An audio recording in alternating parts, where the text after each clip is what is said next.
Tercatat dalam sejarah, orang yang sangat terkenal yaitu Napoleon Bonaparte. Ia dieluk-elukan sebagai pahlawan besar, padahal ia adalah penghancur Islam. Suatu hari, Napoleon Bonaparte mengumpulkan pasukannya untuk merundingkan bagaimana cara menghancurkan Islam. Ketika itu mereka ingin menaklukkan sebagian dari Daulah Islamiyah yaitu negeri Mesir. Pada saat itu umat muslim sangatlah kuat, sehingga musuh akan berpikir panjang ketika menghadapi pasukan kaum muslimin.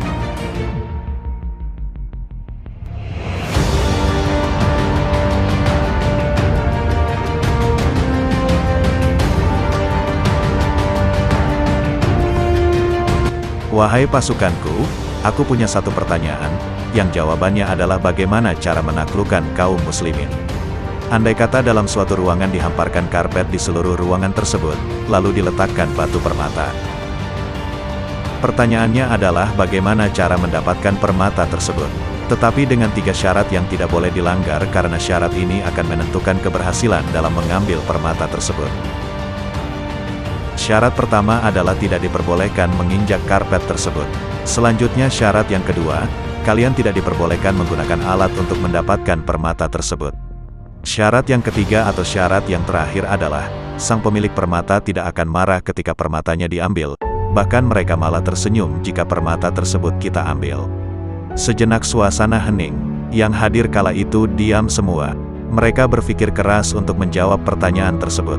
Sampai beberapa waktu berlalu hingga tidak ada satupun pasukan yang dapat menjawab pertanyaan tersebut. Lalu Napoleon Bonaparte berkata, jika ingin mengambil permata tersebut, langkah pertama adalah kita harus membuat orang yang memiliki permata itu benci terhadap permatanya sendiri. Caranya dengan mengubah pemikirannya terhadap permata tersebut. Camkan ini wahai pasukanku, kita ubah pemikiran pemilik permata tersebut kalau permatanya adalah sumber malapetaka. Sehingga sang pemilik permata akan memberikan permata itu kepada kita dengan senang hati. Beginilah cara menaklukkan kaum muslimin. Kita putar kepalanya, kita akan buat umat Islam jauh dari Islam. Setidaknya kita buat mereka ragu dengan ajarannya sendiri. Kalau cara ini berhasil, maka umat Islam akan takut dengan agamanya sendiri, yaitu permata mereka. Lalu mereka akan membuang jauh-jauh keislaman mereka sendiri dan pasti lambat laun akan membuang permata mereka. Inilah strategi awal kita. Biarkan mereka memakai simbol-simbol Islam tetapi sebatas luarnya saja, tetapi dalam benaknya tidak ada Islam sedikitpun atau setidaknya mereka ragu dengan ajaran Islam itu sendiri.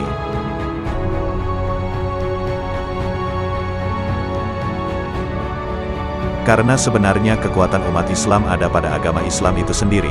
Ketika mereka meninggalkan ajaran Islam, maka sesungguhnya mereka sudah hancur, dan siap kita hancurkan kapan saja.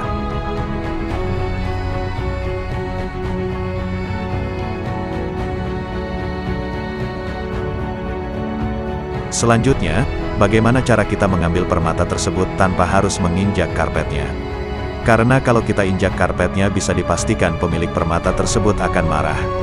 Caranya adalah dengan menggulung karpetnya dari ujung sampai mendekati permatanya. Dengan menggulung karpetnya, maka gerakan tangan kita saat menggulung akan terasa lembut, jadi mereka tidak akan menyadari bahwa kita semakin dekat dengan permatanya.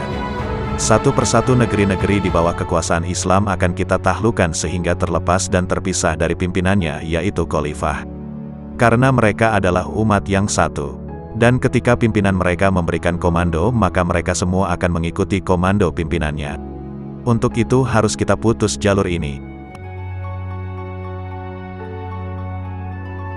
Atau kita pisahkan dulu karpet tersebut satu persatu supaya tidak saling berhubungan. Sehingga kita bisa dengan mudah memecah belah mereka, dan ketika mereka sudah terpecah mudahlah kita untuk mengadu domba mereka.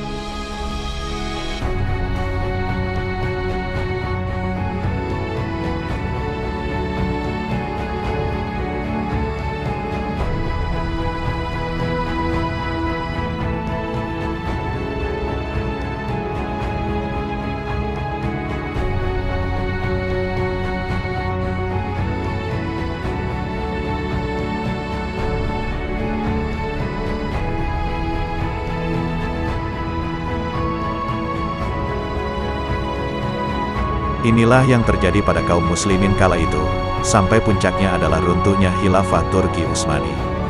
Dan perlu diketahui hingga saat ini teori yang digunakan Napoleon Bonaparte dahulu terus dilakukan, dan banyak dari kaum muslimin tidak menyadari bahwa sesungguhnya pemikiran umat muslim sedang dirusak.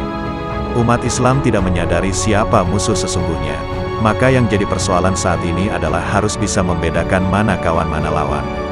Karena musuh-musuh Islam akan menjelma sebagai kawan layaknya mereka menggulung karpet tersebut dengan lembut, tetapi sejatinya mereka sedang menggulung karpet satu persatu.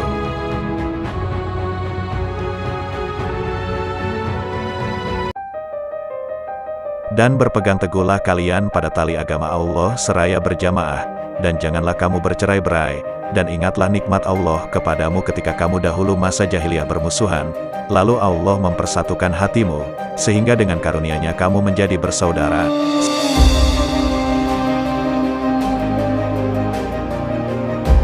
Sedangkan ketika itu kamu berada di tepi jurang neraka, lalu Allah menyelamatkan kamu dari sana. Demikianlah, Allah menerangkan ayat-ayatnya kepadamu agar kamu mendapat petunjuk. Quran Surat Al-Imran ayat 105.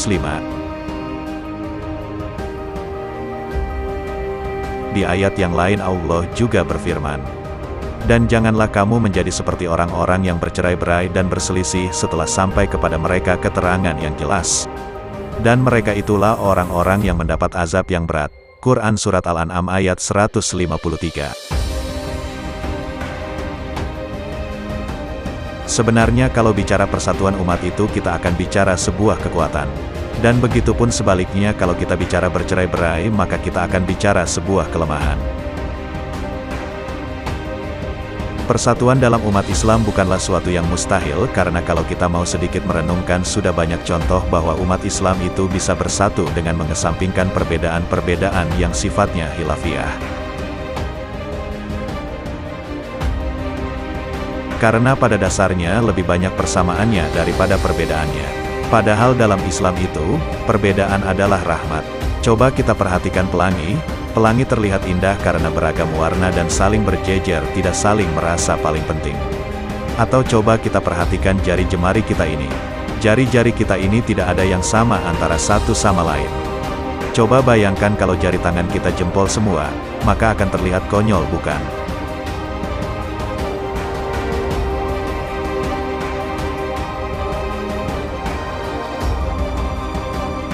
Persatuan dalam tubuh umat Islam tidak akan terwujud ketika satu dengan yang lain masih merasa paling benar, paling berjasa, paling hebat dan sambil merendahkan yang lain. Kami kasih contoh kalimat yang bernuansa ukhuwah dengan kalimat yang bernuansa pemicu pecah belah. Kalimat pertama. Saudara-saudaraku, untuk perkara ini saya belum ketemu dalilnya.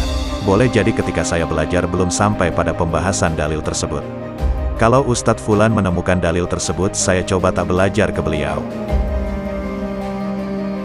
Kalimat kedua, saudara-saudaraku awas hati-hati dengan Ustadz dadakan. Mereka baru ngaji kemarin sore sudah berani ceramah. Jangan ikuti Ustadz Fulan karena sanadnya tidak jelas. Kalau Anda perhatikan di antara kalimat pertama dan kedua, mana yang kalimat bernuansa ukhuwah dan kalimat mana yang memicu pecah belah?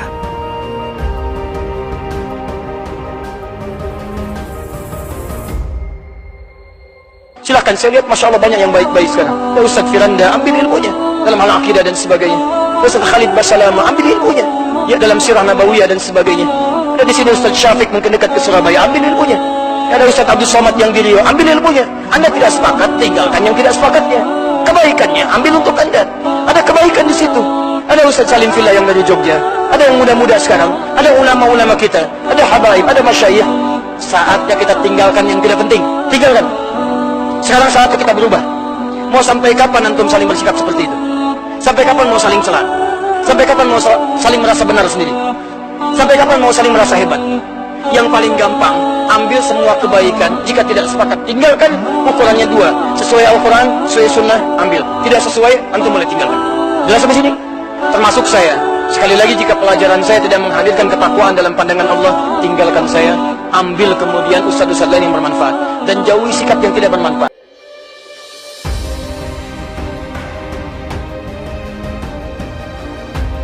Dan berpegang teguhlah kalian pada tali agama Allah seraya berjamaah, dan janganlah kamu bercerai-berai, dan ingatlah nikmat Allah kepadamu ketika kamu dahulu masa jahiliyah bermusuhan, lalu Allah mempersatukan hatimu, sehingga dengan karunia-Nya kamu menjadi bersaudara.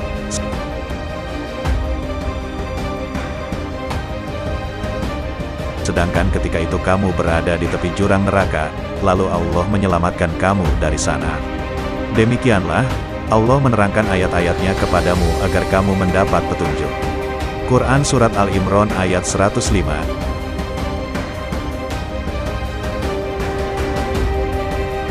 Sebenarnya kalau bicara persatuan umat itu kita akan bicara sebuah kekuatan.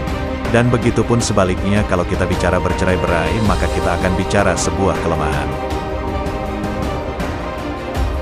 Persatuan dalam umat Islam bukanlah suatu yang mustahil karena kalau kita mau sedikit merenungkan sudah banyak contoh bahwa umat Islam itu bisa bersatu dengan mengesampingkan perbedaan-perbedaan yang sifatnya khilafiyah.